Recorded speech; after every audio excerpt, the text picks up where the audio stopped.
Sean Ray for Digital Muscle Media. We are here with the Where Are They Now with former USA champion Dennis Inhuman Newman, 1994 NPC overall winner, former Mr. California champion, now comfortably retired.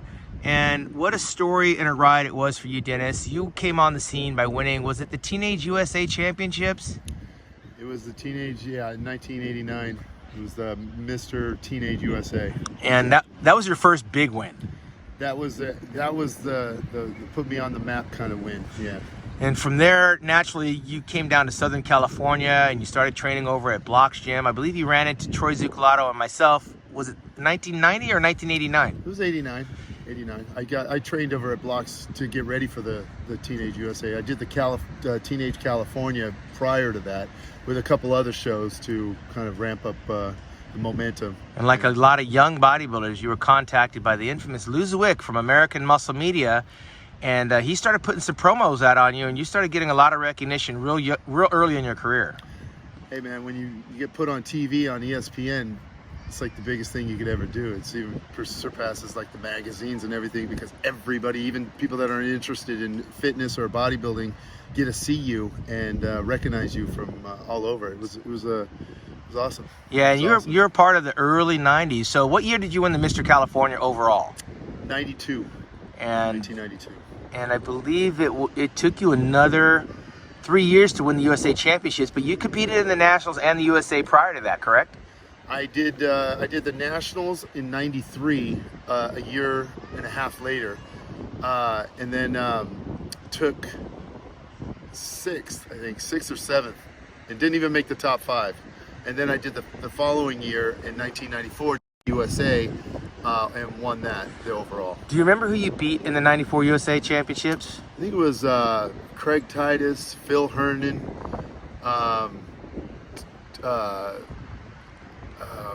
Edgar Fletcher. Very good. And well, needless to say, yeah, the doors opened for you after winning the 94 USA overall championships. And real quick, give us the short version of what happened when you came back home. I felt symptoms from. I was diagnosed with leukemia when I got home 2 weeks after the show, but I actually felt the symptoms, and I was like totally worn out on stage, wondering why I was so tired. I couldn't even catch my breath, which, all the leukemic cells were straining my oxygen in my red blood cells. And then I had photo shoots that whole next week, every day, which Sean, they can be vigorous and harder than training for the show itself. And then I couldn't handle it. I went to a wedding up north, and I took the drive. It was a 6-hour drive, and I had to turn around and go back home, and admitted myself into the hospital. And then they said that they checked my blood and said I had leukemia. Didn't even know what it was at the time. Well, the good thing is you started treatment right away, and 2 years later, let's get to 1996 in Chicago. You were asked by the IFBB vice president to be a guest poser at that show because you had made a miraculous recovery. You had the bone marrow transplant.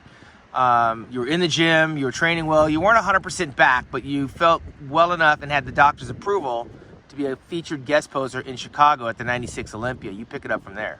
Well, it started out as getting an invite from Joe Weider himself, and to compete, and just to make sure that I was coming back, and I wanted to show everybody, I wanted my career back, basically, and I wanted to put everything behind me, and eventually I was dieting for like 12 or 16 weeks, and I got down to like the final month of the show, and something happened to where Wayne DeMilia says, hey, we can't have you guest pose. And I'm like, well, I just got ready for 12 weeks already, and I've dieted it, what I mean? It's like, can I at least guest pose? And he said, yeah, as long as I don't know about it.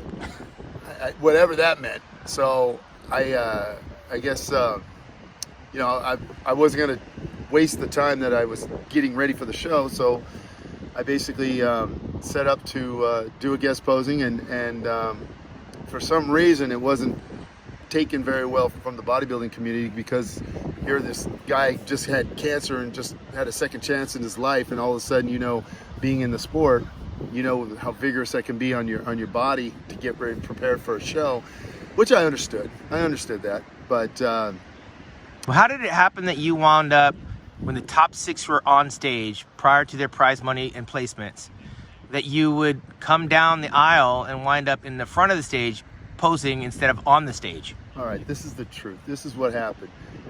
Lou Zwick was basically managing me and Flex and a bunch of other bodybuilders and stuff. And so he wanted to get my name out there, and he was doing the Muscle Magazine version of the Mr. Olympia at the time. And so he had all control of the music, the Light, sound, and audio. Lights, sound, and audio, exactly. And so he just said, you know what, screw it. We're gonna cue the music. You're gonna go up, get oiled up, whatever, and we're gonna have you go down to the Front of the stage. in front of the stage and the audience and stuff, which I wasn't really comfortable doing. I'm not gonna rain on people's parade and you know, take away from.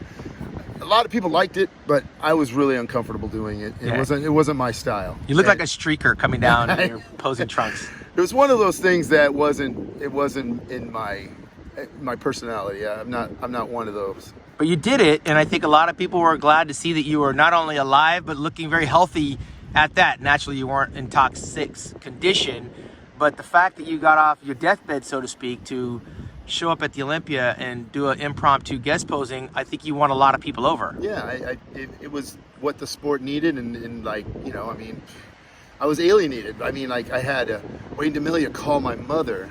How? I don't even know how he got my mother's phone number. What did he say to your mom? He just said, "Hey, I just want to let you know that your son is wanting to compete in the Mr. Olympia," and you know, knowing that my mom wasn't gonna be very in agreement, she said, "Hey, listen, if you allow him to compete, I'm gonna sue you."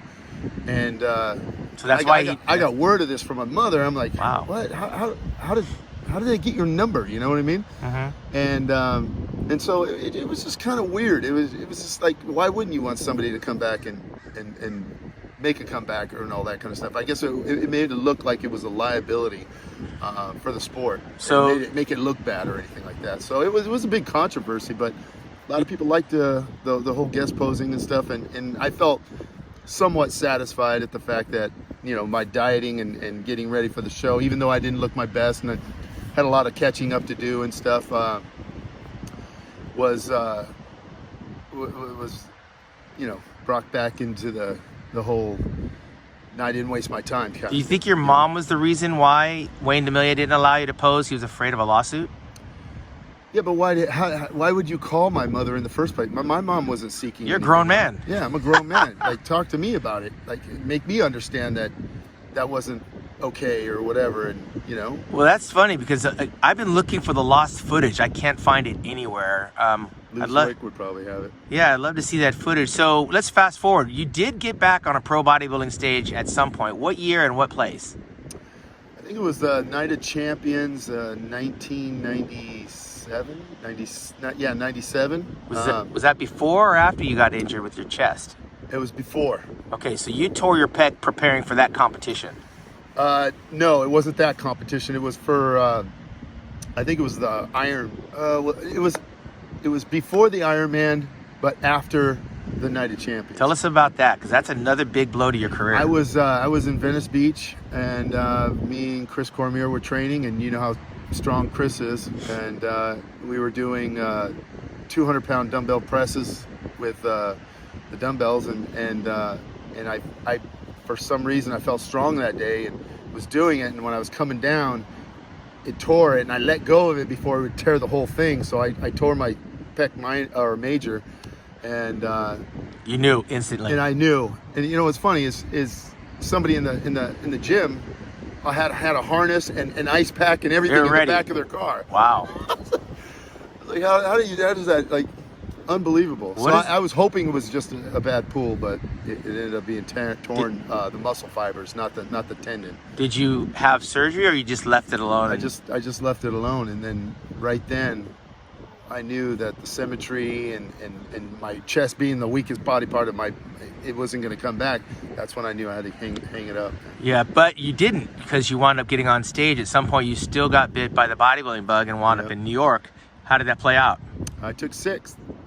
With a torn pec and everything. The torn pec and everything. But, you know, just being in the sport and being a perfectionist and knowing what I used to be and what I used to look like, it wasn't my cup of tea anymore. You know, I couldn't deal with it. A lot of people say the 90s were arguably the best, hardest, deepest decade to be a part of. So to get in that contest with a torn pec and get sixth is reminiscent of what Kevin Levrone did after he tore his pec. He went on to get 3 more first runner-ups at the Olympia and a couple Arnold Classic champions after he tore his pec. You realized it was over for you after the Night of Champions. So what happens to Dennis Newman then? Because you're no longer focused on bodybuilding as a competitor. Well, it's just like anybody else. You kind of lose yourself and wonder what's in store, what's the future and stuff. And I'm not gonna lie, it was a hard time for me, you know. And you know, personal training is always there for you, and you know, I picked that up, but it wasn't. I wasn't happy. It didn't end the way you wanted it to, because you were touted as like the next Bob Paris of bodybuilding. And at the time, when you came on the scene, he was a hot commodity, popular. Yeah, I mean, I was looking forward to having, you know, a lot of contracts. I wanted to retire at 30 years old, man. I had a plan, and nobody has a plan when you get a critical illness given to you like with no reason. You got to have a plan B, you know, and I didn't have a plan B. So that's probably the biggest lesson you want to share with the viewers, is that you've got to have a plan B no matter where you're at in your career. Bodybuilding's a good sport. It can be healthy or it can be detrimental to your health. But it's all about how you go about it.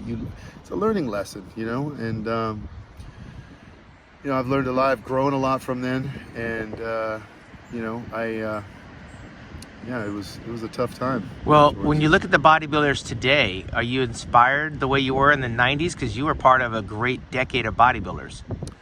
No, I actually feel privileged to even actually compete and be in that era. I mean, like I said, it was, you know, what, 4 or 5 people turn pro a year at those times. You know, now what, 200 or 300 people turn pro. I mean, what does that pro card has no relevance to it, you know, nowadays. I don't think, you know, I mean, you know, everybody's got on their Instagram or their Facebook saying, you know, so-and-so IFBB pro. You know, we didn't have to do that. We were known, and we saw, like, I remember you, like, we were at the beach and you were tying your shoe and they're all, hey, you Sean Raymond. You're like, no, but I get that a lot, you know. I used to laugh at that stuff. Yeah, it was funny. It was a different time because the process of publicity came out differently, and now it's so instantaneous and manufactured that you have people that don't compete that are actually infamous for having a lot of followers. But that being said, Dennis, you're still global, man. You're up in Canada. You were just out in Hawaii. We're now spending the day out here in Laguna Beach, and you're going to be headed up to Carmel, Morro Bay area. I mean, you're putting on some miles, and it seems like you're in a happy place, in a happy time in your life. Would you do anything different? You know what? I'm happy. I love traveling right now. I'm getting to see a lot of places. I'm trying to figure out, you know, where I want to live. You know, and I have that opportunity to do that right now, and I'm taking full advantage of it. So I love it. Is there any bodybuilder that you follow still? Are you very connected to the sport or the industry? Are you aware of who Mr. Olympia is, or who Mr. USA or national champion is? Mr. Olympia, yeah. As far as the like Mr. USA and all those other things, I mean, I get all my information from you. I mean, I don't even really. I don't look at the magazines. I don't really. I don't know. It's a different sport nowadays, you know. Digital Muscle Media providing the information for Dennis Newman. Let's talk a second about the bad boy, Craig Titus. What do you think about how things turned out for him? He was a friend from a distance, but he was also a rival for you. In jail, 22 years to 66 years for murder, admitted guilty convict. And how do you process that? You know, I feel thankful that, you know, I got to compete against him. He was a good competitor, but, you know, he was a little swung against, swung at the fences all the time. He was always wired a little differently, and I'm not surprised by it, but it's just it's shocking to see somebody that as a murderer. It's just weird. What's your opinion on Ronnie Coleman, 8-time Mr. Olympia, had numerous surgeries and with a walker and a wheelchair and trying to fight for his health post bodybuilding? When you go too far, I mean, anything, there's use and abuse, you know what I mean? And he abused himself as far as trying to be Mr. Olympia. And I look back at myself and saying, if I didn't get sick with cancer, I might have been where he is. I might have destroyed my body. I might have hurt my liver. I might have, I could be healthy, unhealthy, like to the point where I could be disabled or something, and I'm glad, in a way, cancer's kind of saved my life from being what the fans and what the judges and everybody else wanted you to be, but how far you take it, and there's a price to pay for it. And I'm sure you're seeing a lot of other bodybuilders right now, dropping off like flies and having health problems and all these kind of things. And I feel blessed not to have to deal with that right now. So it begs the question, Dennis, if you had a son and he's 17, 18 years old and he saw your career and wants to be a bodybuilder, what side of the fence do you come down on? I would say, physique, maybe classic physique. You try to talk him out of being a bodybuilder. I guess I wouldn't. I've had so much in my life of bodybuilding. I don't think I could take another era of that, Isn't it interesting, Dennis, that a lot of people, even when I was coming up, told me don't do bodybuilding. But if they hadn't told me, I probably wouldn't have pushed as hard and got as far as I did. Isn't this a sport where we go against the grain and the thoughts of other people, what they think we should be? But when it comes to your own flesh, if you had a son, you would discourage him from it? I guess if you have a way of marketing yourself to make money to where you don't have to push yourself to that level and make money doing it, I guess it would be okay. But to try to be Mr. Olympia, try to do guest appearances, to try to hurt your body in exceeding what you believe, but trying to have your fans and the judges determine what you look like, I would have to discourage from that. So bodybuilding for you, it's changed as you've gotten older as far as your perspective. Because I know when I met you, you weren't bodybuilding for the money. You weren't even bodybuilding to be Mr. Olympia. You just wanted to be the best you could be. Yeah. But now your philosophy sounds like it's a little more calculated. You're thinking way further than your years as a teenage bodybuilder. It was an art back then, It's different from that now, It's dangerous. It's dangerous. And it's not the steroids, really. It's all the other stuff. All the other stuff, yeah. You lost a few friends along the way? Lots. I know you remember the guy Eric Fromm. Yeah. Matt Duvall. Any other notables that you, Mike Matarazzo. Paul DeMeo, former USA. Paul DeMeo. In fact, Paul lived here in Orange County for a while. Him and his girlfriend lived like walking distance from my place, and I saw Greg Kovacs. Yeah, I saw how their minds were still programmed in that bodybuilding thinking, and even when they were retired, and they just couldn't get away from it, So if you were to be coaching people right now, what would be different about your coaching style and advice to them? Do everything as much as natural as you can, and work with what you have, and do what you think is beautiful for you, not for what fans or the judges think. Dennis, if I want to get a hold of you, what do I do? Email me, newmandennis46@gmail.com. I follow you on Instagram or not? You can follow me on Instagram and Facebook. How do I follow you on Instagram? I don't even know my Instagram. I don't either. Is it like Dennis Fit Guru? Yeah, Dennis I Fit don't know. Guru. Yeah, We got to figure it out. All right, Dennis Inhuman Newman, you are still doing the business of bodybuilding, living life like a rock star. And thank you for showing up here at Digital Muscle on Where Are They Now? Thanks, Sean. All right.